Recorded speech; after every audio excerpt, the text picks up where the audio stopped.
Did he really lie about a racial assault? Everyone is arguing over this case. Everyone keeps repeating that Digwa lied about being racially assaulted. So what I'd like to say is, I don't think Henry is innocent of racism or hate crime. Henry has still... Fucking bastard! You fucking bastard! I mean, it was not even a conversation or a question anyway. Henry Nowak was not a racist. Blagging, claiming it was a racial incident.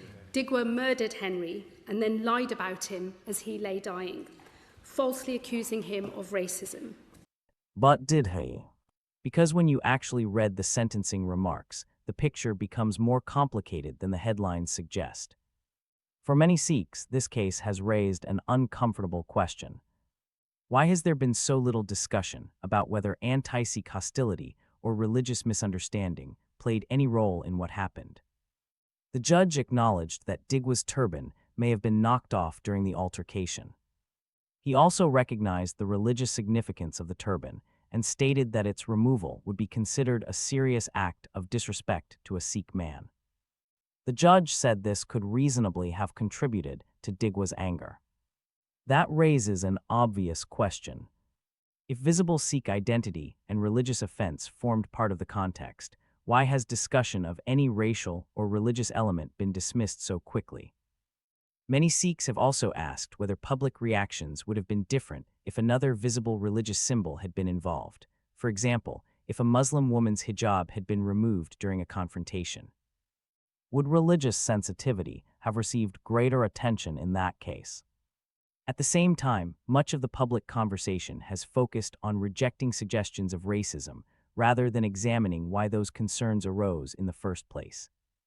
The sentencing remarks also suggested Henry's attention may have been drawn by seeing a visible Sikh carrying a large sheathed blade, something described as unusual for a non-Sikh teenager to encounter.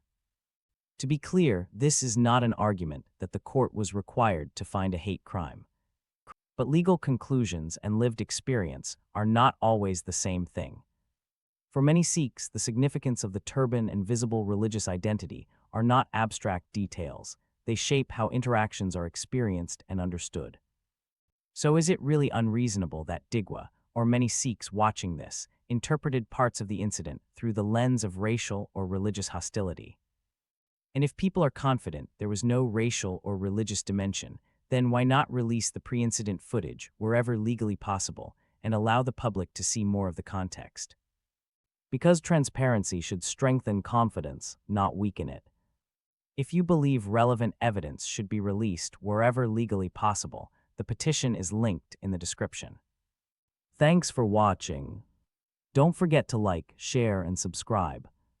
Until the next time, may the Force be with you.